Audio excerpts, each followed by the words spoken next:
Saudara kasih di dalam nama Tuhan Yesus Kristus, Salam alaikum, Bishem Hamasya. Waalaikumsalam. Senang banyak yang datang, apalagi sekarang lagi ada ulang tahunnya kakak Abah dan juga Pak Romi.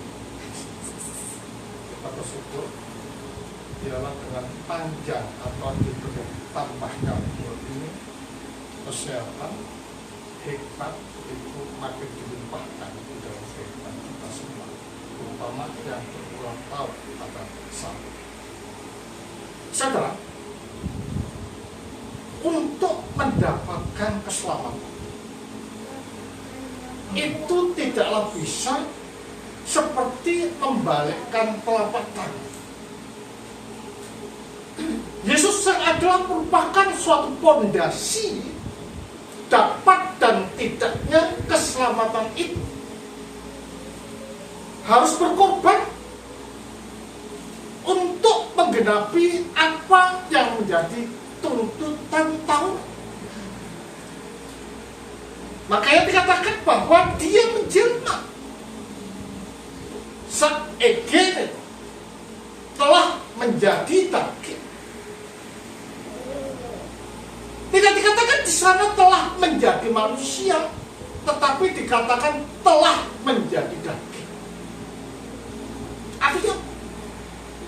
Artinya daging yang dikenakan oleh Sang Sabda Penjelma itu bukan daging seorang diri, tetapi totalitas kemanusiaan kita, masa lampau, sekarang, dan yang akan datang. Sehingga dengan demikian, ketika Yesus disalib, yang disalib bukan daging kemanusiaan Yesus saja, tetapi totalitas daging kemanusiaan.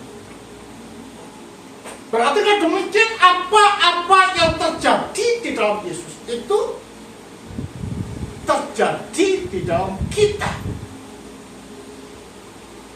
Karena itulah keselamatan itu adalah grace of God atau kasih karunia Allah. Dan seharusnya manusia itu harus disalib.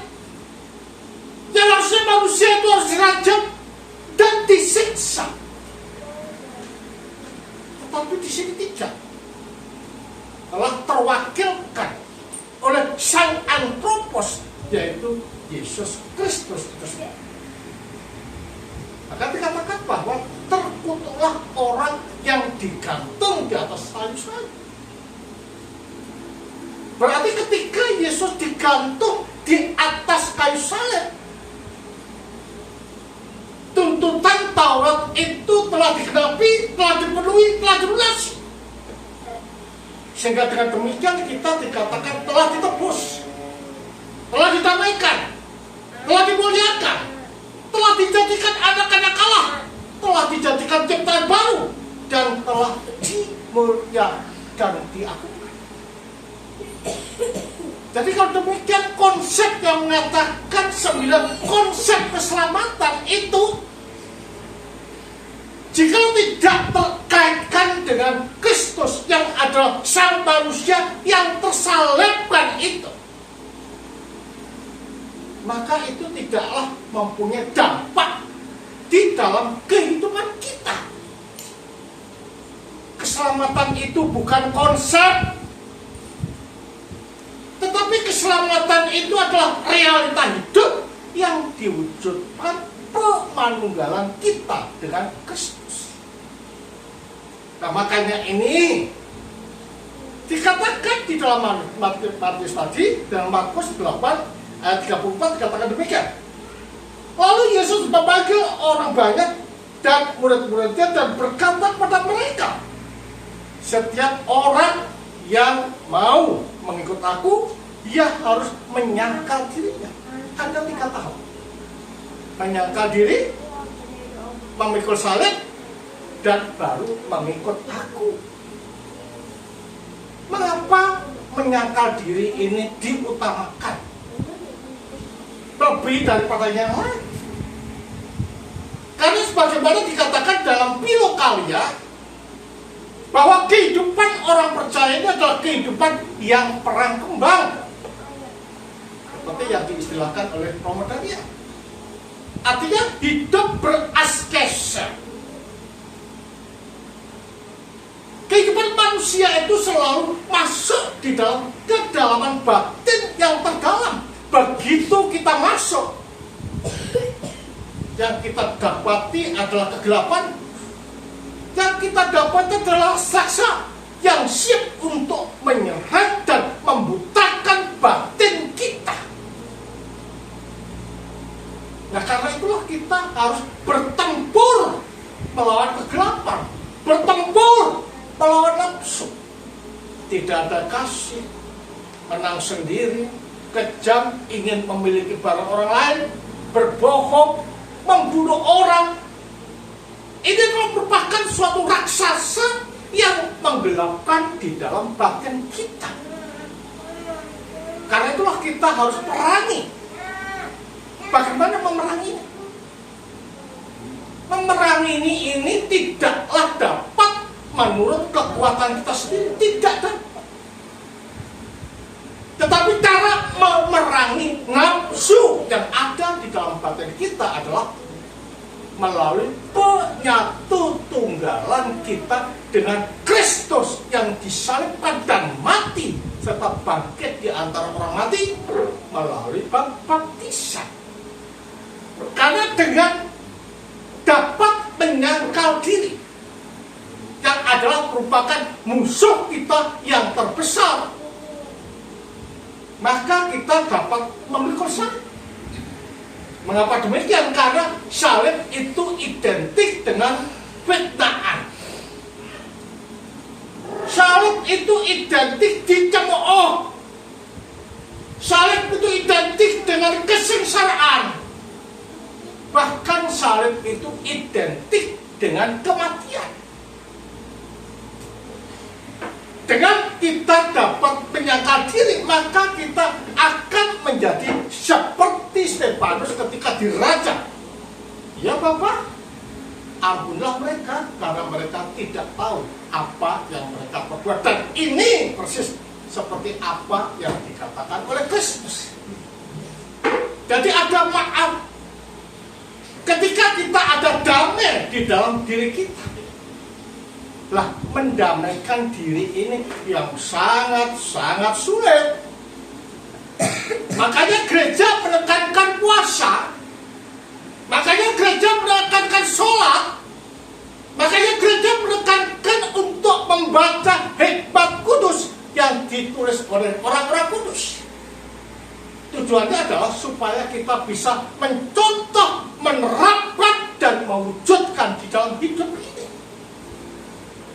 Jadi jangan pernah katakan bahwa kita bisa memikul salib jika kita belum berdamai dalam diri kita sendiri. Dan pernah katakan bahwa kita dapat memikul salib jika kita belum bisa memerangi nafsu yang ada di dalam kita. Pemikulan salib yang dipaparkan oleh Yesus, yang terjadi dalam Yesus ini adalah merupakan bentuk persembahan yang diberikan Yesus kepada manusia. Seperti yang dikatakan dalam Ibrani tadi. Jadi dia tidak mempersembahkan binatang. Setahun sekali dia mempersembahkan tubuhnya sekali untuk selamanya. Persembahan tubuh yang diberikan kepada Allah, di samping sebagai taat dan setia terhadap apa yang dikatakan sendiri, namun juga sebagai suatu bukti bahwa daging yang dikenakan ini dan disalibkan itu sebagai daging kita semua. Makanya penyaliban Kristus itu identik dengan penyaliban kita. Penyaliban Kristus itu identik dengan kesengsaraan kita.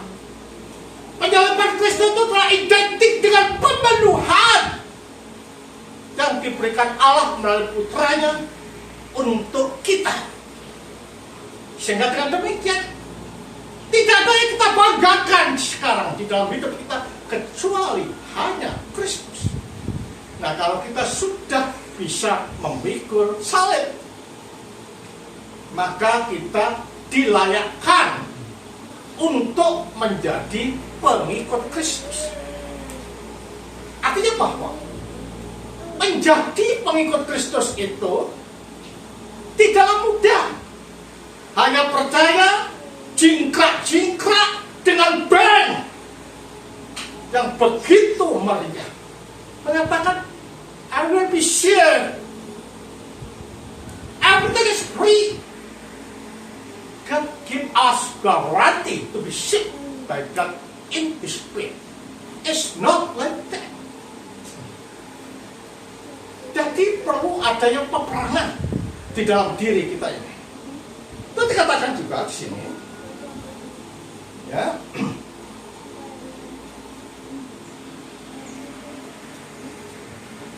Setiap orang yang mau mengikut aku ya harus menyangkal dirinya, memikul salibnya, dan mengikut aku.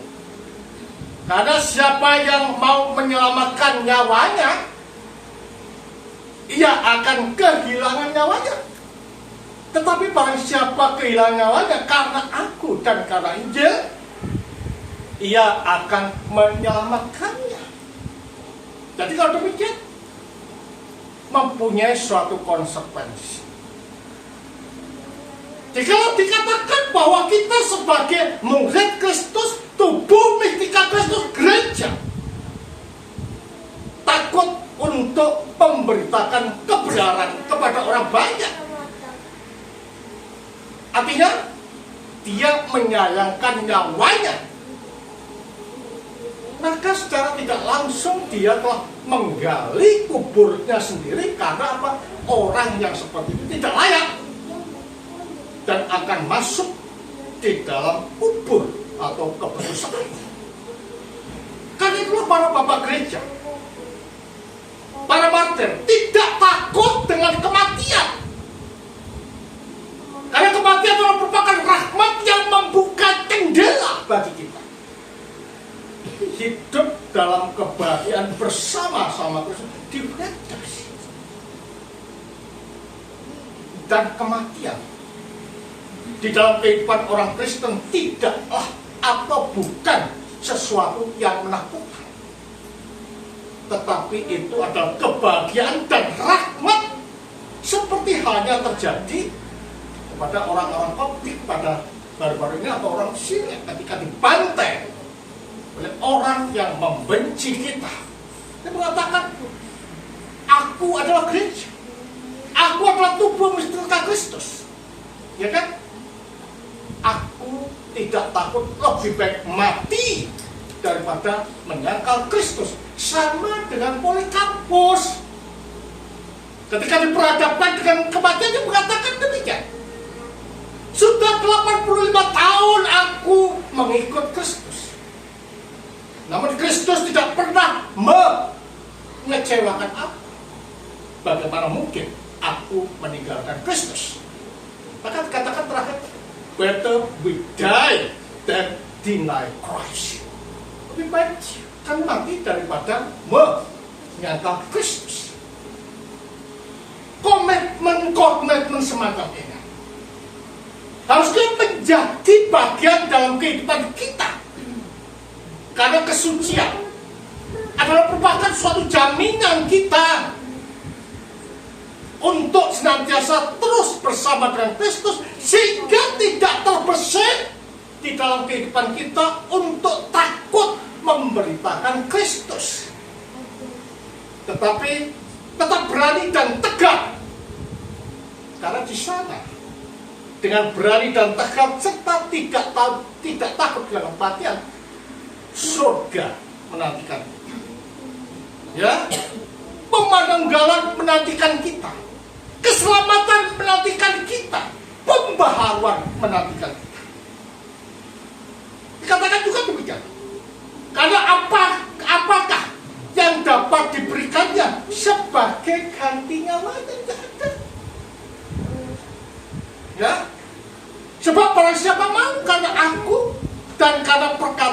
di tengah-tengah angkatan yang tidak setia dan berdosa ini, anak manusia pun akan malu.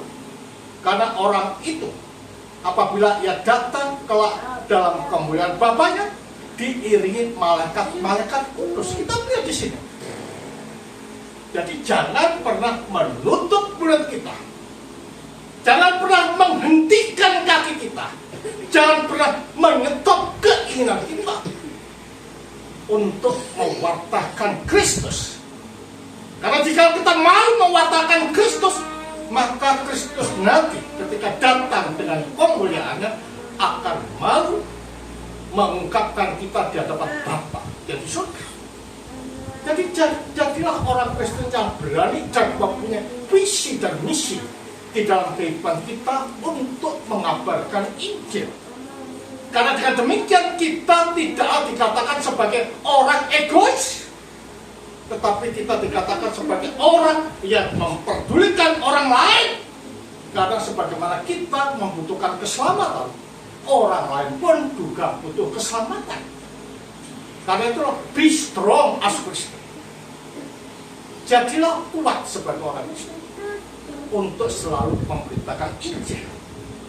Jangan pernah takut sengsaraan, jangan pernah takut hinaan, jangan pernah takut dibully, tapi takutlah akan Allah. Karena takut akan Allah akan membarui kehidupan kita di dalam roh untuk hidup bersama-sama dengan Kristus. Kemuliaan dari Sang Bapa, Sang Putra, serta Sang Kudus. Amin.